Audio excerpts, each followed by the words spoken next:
Hello there, I'm Alex, and I sell cheese for a living.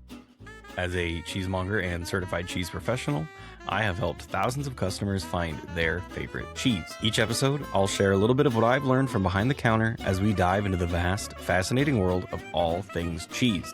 Last episode was part 1 of my interview with Lee Anderson. This week we have part 2, so I won't take up any more of your time. Let's get into the good stuff. I present to you the conclusion of my interview with Lee Anderson.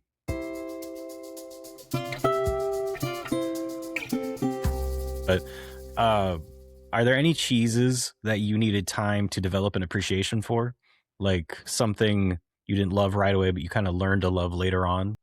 Well, I think anybody that's had the opportunity to open up a package of a washed rind cheese and have that smell smack them in the face, and then think, "There's no way I'm eating that," and then come to find out, Telaggio is a wonderful example from Italy. I mean, it's just you took some dirty socks and you washed them in stagnant water just to make sure that it was really stinky. But man, that cheese is delicious. And I came to I hadn't had a lot of familiarity beforehand with goat cheese, and I still, it's outstanding. It's fun. It's I have a lot of fun with goat cheese. I've been doing some little in-home programs with maybe up to a dozen people, and they bring the wine and I bring some cheese. And like I brought some of that Articus goat Gouda. I think it was Articus, white package and whatever. But anyway, yeah, I gave them the regular goat Gouda, the little packages, and then I said, no, I've got another one I want you to try. It's not on the list, but because about half the people say, I don't like goat Gouda. I don't like goat cheese. Yeah. And I said, try this one. I gave it to them, and I said, and they all eaten it, and they were all, oh, this is good. It's good. Can anybody tell me what kind of cheese it is? No. I said, well, you're eating goat Gouda.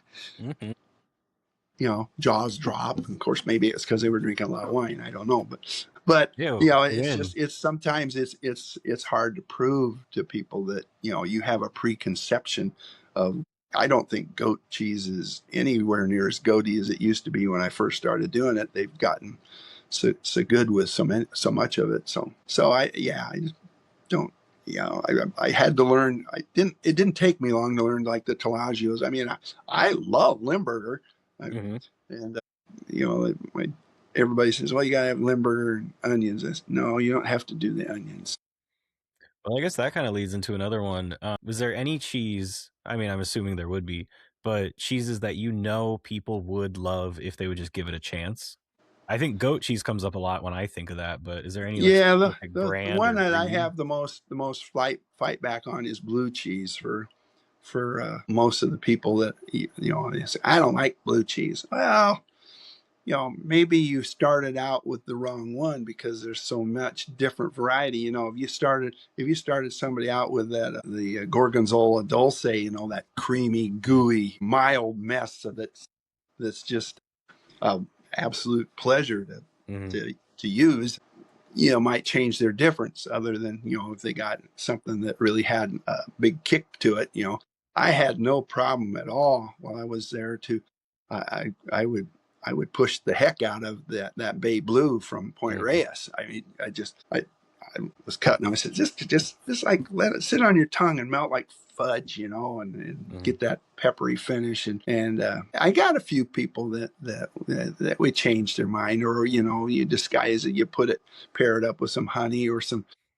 the bubbly champagne or sparkling wine, and because I mean, there was a thing that I'm doing in those little cheese classes is, okay, you got to eat 3 different bites of this, and we're going to do it like this. Then we're going to do it with this, and then we're going to do it with your wine, and tell me that it doesn't taste different every time. And they just but they need to be educated. They'll have to learn the and it's kind of fun to do. I mean, it's fun to show them that they're wrong. You said the blue, it made me think of something, and you've probably had similar conversations with customers or even friends, but there was a husband and wife stopped in the other day. Well, sorry. And the husband was trying to get his wife to eat some blue cheese, and she said she hated it. But yeah, she picked up a pack of Gorgonzola and said, "This is one of my favorite cheeses." And I said, "Okay, I'm going to blow your mind. I think you'll like blue cheese." Yeah. And she just would not believe her husband. She had to hear it from a guy behind a counter. Yeah, well, and you know that's the real beauty of what we do. I didn't get in the 2 years that I was at Gretna, I didn't get the opportunity to build the the trust with the people. But when I started over on Maple, you know, I would have somebody come up, friend, you know, customer come up. I say, hey, try this one, and I'd give them a sample, and oh, that man, that's good. And what really I missed a lot was when I made that move was at Maple Street. I could get a new cheese in, and I had enough people that trusted my judgment that they didn't even have to try the cheese at the store. I said, you got to try this one. You're going to love it. I take it Nice. home, give it. I said, you know, if you don't love it, bring it back and I'll eat it. But and I never had anybody bring one back. But you know, they just you built after you got that trust build up. It was just such a cool thing for the people to, you know, to have them get you might get a new cheese in. You know, like I remember when, you know, the No Woman from Beecher's with the Jamaican jerk spices came out. I love that cheese. I'd get that, and it was just, and we demo it, and poof, it was gone. And then the bad part was that they kept changing the damn name of the cheese. Or it went to New Woman to No Woman, or went to No Woman to New Woman to jerk spice. Would you leave the lamp? But you know, it was just, here was a cheese that Jamaican jerk spices and cheddar. People are going, well, you know, is that going to be hot? Is that going to be spicy? I says, it's going to be delicious. Trust me. And you know, all of a sudden I did have a lot of people that didn't. And I think that's what made the job so fun. You know, the trust that you could build up with them. I agree with that. I'm still trying to build some of that with some of my people. It takes a while. I mean, you're not, you know, it's the thing was at the store I was at, even, I mean, you have a pretty nice setup where you are, but I was out on an island by myself out in the end of a cooler aisle where I did all my cheese cutting. All these people would go by, and you know, I just, you know, as soon as I cut a piece, and you know, you throw some samples out there, and to have a lot of interaction to say, hey, what are you looking for? What can I help you with? You need any suggestions? And and you can do that. But where I was there, it was kind of a unique situation in that I was completely away from the rest of the deli, and it was, you know, they knew that, hey, you're the cheese guy. Yeah. Yeah. Eventually had a hat that said I was. I think you've touched on this one a little bit, but do you have any fun stories or like a experience with ACS in general? Like, how has that affected selling cheese, being a cheesemonger, like ACS as an organization? Well, they put out a lot of information, a lot of webinars, so you can continue learning. Which, you know, I don't care if I'd had to take in the CCP test twice. I just think every day you had an opportunity to pick up something new, to learn something new, and not pretend that gosh, I know everything there is to know. You know, I still believe that I can often learn, but and so the ACS does that, and I think where they are at their strongest is their support of the artists and cheesemakers in the United States. You know, here's an organization that will, you know, prop the cheese up that you're selling, will give you information, and you know, with Wisconsin having their own milk marketing organization, California having theirs. Between these three things, there's a lot of tools out there for a cheese specialist if they've got the passion that they really want to send that person home with the best piece of cheese they ever had, so that they come back and say, I gotta have some more of that. You know, they're there for that, and you know, it's nice, I think, for the cheesemakers to get recognition once a year at their convention, which is down in Louisiana this year, I believe. I don't get to go, but Me either.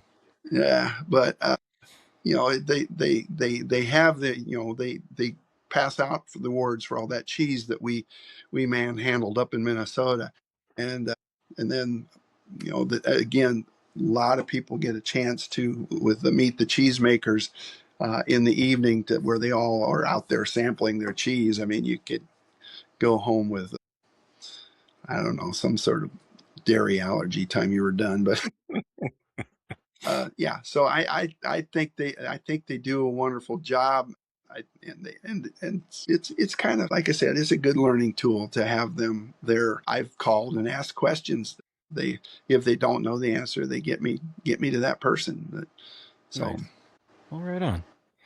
I eventually want to, not now, my kids are 2 years old, but down the road, I plan on trying to do something with being like on a board or being part of some committee. Have you ever tried to do that or thought about doing that? I haven't really thought about doing it. I'm not okay. There might be paperwork and stuff involved. Good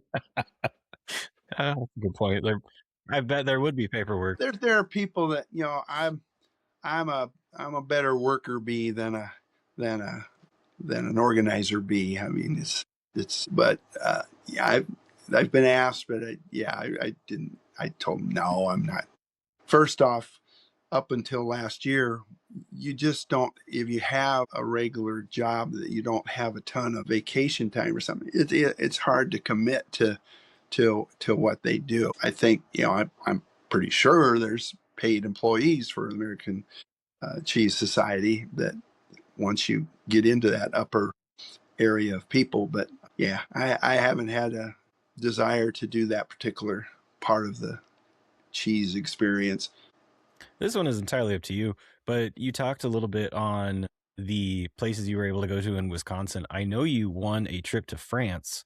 Is there any fun stories about how that came to be? Well, if you wanted a long question, you got a longer answer coming. And I'm pretty sure I told you a lot of this story, but yeah, it was the trip to France was definitely a surprise. Once a cheesemonger becomes a certified cheese professional, and we say CCP just so we don't have to use all those letters over and over. Mm-hmm. Comté cheese in France has a scholarship that a CCP can apply for, and if they get it, then they get an all-expense paid trip to France to learn about Comté cheese. The way the story goes for that for me is this was in 2019. I'd been a CCP now for like 3 months, and I'm on the computer, pretty much sitting right at this very desk that I'm at now, with maybe my first barley pop of the night, and the question that I was on the ACS site, and they come up with this, win a scholarship to go to France from Comté, and so I read the question, and the question was, you have two questions answer with up to 500-word essay. And I looked at it, I read the questions, and I go, well, no reason for me to bother with this, and went scrolling on down the road, and I cannot to this day tell you what I was looking for on American Cheese Society site, but I was still there with a second barley pop, and as things are, they re-pop up, and this said, win the scholarship, and it came up, and I said, hell, I'll send them something, and so I read the questions and started typing, and my first two words were "boy howdy." And the first full sentence of my essay was based on your question. There's no way I'm getting to France. And then I went on to answer their questions. It was about telling people about different ages of Comté cheese. And as you are aware, we get the 12-month, and we don't get nothing else. So it was kind of I can't do it. There's no way I'd like to. It's a little but tricky anyway, to explain something that you long haven't really story sold a short, lot of. yeah, the next February I get a text saying, or an email saying, give us a call, and they were, I think they were giving away swag, hats, and I'm a hat guy, and different stuff, aprons and whatever, and I figured I'd won some swag, and so I called them up and so, well, I got a email to give you a call. Well, what's up? And she says, well, you won the trip. I go, no shit. I mean, really? Yeah. So that was, again, another surprise in my cheese life that I wasn't expecting. And then it took 2 years to go because of COVID. So, Yeah. so we didn't get to go right away. But once it came around, I actually was going with a cheese shop owner from Detroit named Zach, and he has a shop called Monger's Provisions in Detroit. But we went together, and they sent a couple authors along, and they sent you up to Milwaukee or Minneapolis to catch the flight across the ocean, and let's just say that I don't fit really well in airplane seats at 6 feet 5 inches, and going across the ocean and trying to fall asleep, it didn't happen. So by the time I finally got to bed after we landed in Geneva, and then they took us on a van trip up to a cheese maker in France, or cheese shop in France, excuse me. And it was about 32 hours before I finally got to bed. Oh, wow. But, and my wife said, she was afraid that having to wait that time to take the trip to France that I wouldn't get what I was expecting, but I got way more. It was fabulous. They put you up at the 4-star restaurants, Michelin restaurants, all that stuff. The food was amazing, and wine, lots and lots of wine. And I mean, we went to a dairy to meet, the Monte Ballard cattle that they use to make the Comté cheese. We got done. The guy brings out wine. We went everywhere we went other than breakfast. When you were done, wine. So I learned, and I'm not a wine drinker, but I vowed to participate in everything as a new experience, and it was a good vow. It was a tasty vow. Yeah. Unfortunately, a lot of the Jura wines that they had, because they used local wines, you can't get them over here readily. So, but yeah, it was cool.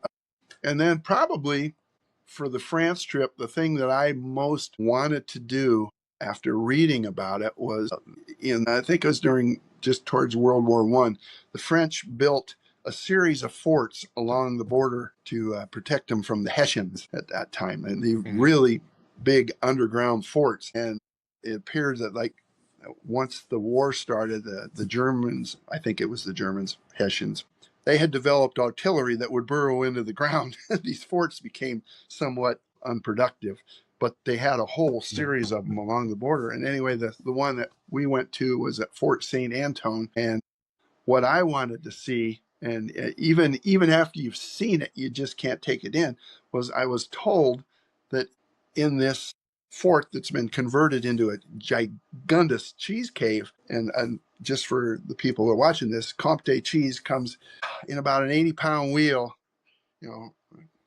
big wheel. And I came to find out in this fort, just in this one fort, there were over 100,000 wheels of Comté aging at any one time. And that's cool. I couldn't fathom that. And so I went in and took a lot of pictures, and I'm sure we didn't even catch a picture of most of the cheese, but and then the guy that aged the affinage and aged the cheese and made sure it was ready to go. Claude was his name. It was just an experience like I couldn't believe that here I was in this place with this. And then come to find out that it's only the second largest Comté cheese cave. There's a bigger one with 125,000 wheels. And when you think about that, 225,000 80-pound wheels of cheese, it's mind-boggling. It's just, it is the most, as far as AOP cheeses in France, it is the most consumed cheese. But gosh dang, that's a lot of cheese. It's a lot of cheese. So that was pretty cool to be in there. And I got some nice pictures, and I still email the folks from Comté that went over there with us from Comté USA, and Jean Louis, and was one guy, and he was basically the translator, although you really didn't need much of a translator over there. But yeah, it was cool. It lived up to expectations and passed them. Nice. I plan on attempting to write an essay to try to go one of these few years. I missed Just last don't year's start it with deadline, Boy but Howdy. Well, I I'm think especially if gonna you, do that. I think though, I want to say well, for my old mentor, boy howdy.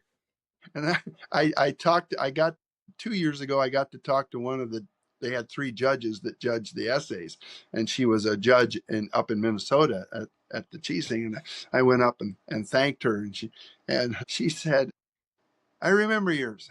It was different. As long as different means memorable. Well, I must have been, but my wife's, when she read it, she said, "You wrote this just like you talk," And as you've noticed, I do talk. It's getting me to shut up. That's the big trick. All right, let's do a couple rapid fire questions. What 3 to 5 cheeses would make up your perfect cheese board? Well, we'd start with blue because I'm just a blue fanatic. I love the the Point Reyes blue cheeses, and then the Rogue River blue. That's a cheese that you have to experience at least once in your life. Break open your billfold and buy a piece of that because it's worth every penny. So good. So the blue cheeses, like I said, the Dulce Gorgonzola. It's just I really didn't find any that made me go, yeah, I don't want to try that way. Roquefort. I like Roquefort. It's good cheese. I have a hard time believing that a shepherd boy left a sandwich in a cave and it turned into blue cheese. But hey, what do I know? So anyway, blue cheese. I enjoy the Goudas. Especially the aged Goudas a little more. Some of the flavored ones, that Holy Trinity from Marica. Mm-hmm. That's a great cheese. And I got some in my refrigerator in the garage. Nice. And then, you're just, the cloth bound cheddars, even some, like I say, even the flavored ones from Beecher's out in Seattle, which I will be there Saturday in Seattle. Maybe I'll get to go by their shop. But anyway, That's so cool. and I mean, I don't have a lot of taste. I don't have a problem with getting goat cheese or the washed rind cheeses. I really would have a hard time stopping at 5. People have asked me, what's your favorite cheese, and I honestly tell them, I said it would be easier for me to tell you which one of my kids I like best than what kind of cheese. I just the only cheese I ever ran across that I thought was terrible was a cheese from England called Sage Derby, and Yeah. it's very green. And I Not for you. tasted. We had a wheel, and I tried it, and it was awful. And I said, well, I'm not ordering that anymore and a few years later we got a wheel of it. I cut it up, and I tried it, and it was awesome. I had just gotten a bad wheel. I don't know if it was aged, had been out of temperature or whatever, but yeah, it just wasn't good. And goat cheeses, the oh, why am I blanking? The Cypress Grove, the Humboldt Fog. That is if they don't experience that cheese, they'll never know what a really terrific goat cheese tastes like. So yeah, I don't know. That might only be 4 now. I'm going on, but yeah, this Velveeta will not make the list. What about just like one nice craft slice?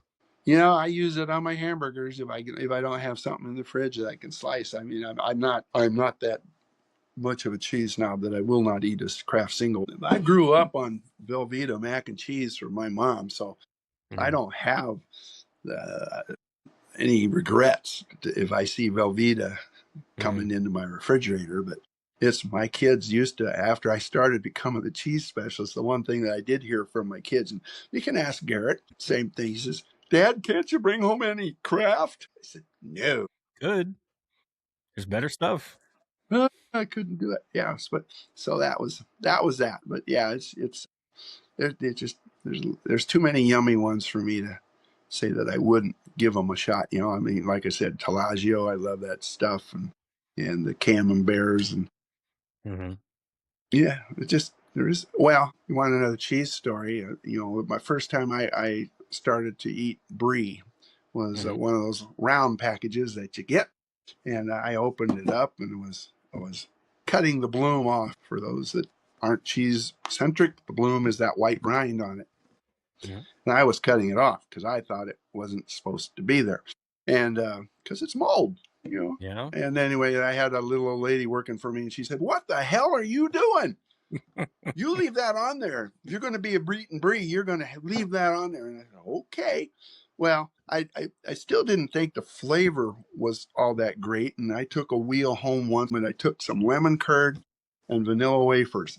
And I ate the whole thing with the lemon curd and vanilla wafers. And then after I got to be the cheese specialist and started getting, you know, the St. Angels and you know, all those good ones where you didn't need the lemon curd to make it taste good. You could use it, but just eating the Brie by itself was a mouthful of wonderfulness. Yeah. It just it changed the way. Yeah, I can't bring one of those round packages into my house. It won't happen. Give me some Saint Andre, baby. That's fine. What food or beverage besides cheese are you passionate about? Steak. Steak? Nice. Steak. I love me some beef, and throw in the little cheese thing there. The probably the best ribeye that I can remember having they've changed owners, so I don't know if they're still doing it. Down by the Mormon Bridge, there's a restaurant called Tussie's, and they did a blackened ribeye with blue cheese on it. And I don't make a steak without blue cheese anymore. They all get a little dollop. Nobody else's does. Nobody else wants the blue cheese on their steak, but I do, because it's just a marriage made in heaven. So yeah, I like if I'm gonna. It's getting harder to do. Gosh darn, beef's getting so expensive. But yeah, I love a great steak. Hey, welcome back. Yes, I'm not sure who left who, but no. Okay. Well, what was the last thing you remember me saying? Lee, you are amazing. I wish I was you. No, that wasn't it. I like it.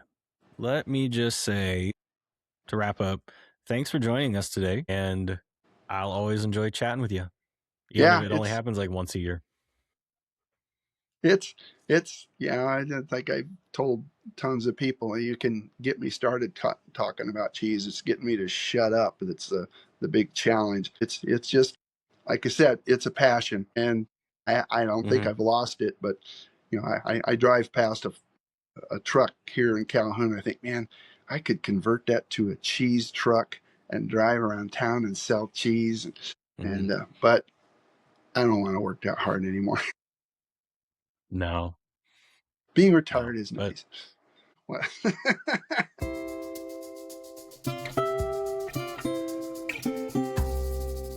there you have it. Lee, what a great guy. And he knows his cheese too. And I think a cheese food truck would be an awesome idea. A little late night on the town and you are about to head home, but then you see this cheese truck pull up. That sounds like a no-brainer. Also, you probably noticed the little odd way that we ended our conversation there. Towards the end of the chat, we were having some connection issues and our call was cut short. I was able to get him back on the line for a few more minutes before deciding that I'm not as technically savvy as I probably should have been for this interview. And so we decided to cut it there. So who knows? Lee may have had more to say about cheese, but we weren't able to get it all out this time. I guess he just has to come back on the show in the future to chat more cheese. Thank you for listening to this week's episode. My name is Alex, and this has been The Modern Monger.